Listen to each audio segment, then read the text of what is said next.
ہر بندہ سمجھتا ہے کہ میں نے پیسے دیے تو یہ جرم بن گیا، یہ ادھار کسی کو دیا، کاروبار کے لیے پیسے دیے تو کیا یہ 406 بن گئی، امانت میں خیانت بن گئی؟ ہرگز نہیں۔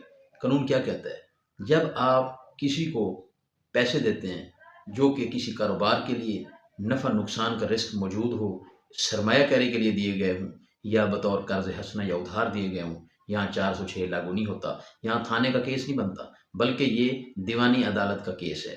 اب یہاں سوال یہ پیدا ہوتا ہے کہ 406 آخر لگتی کب ہے؟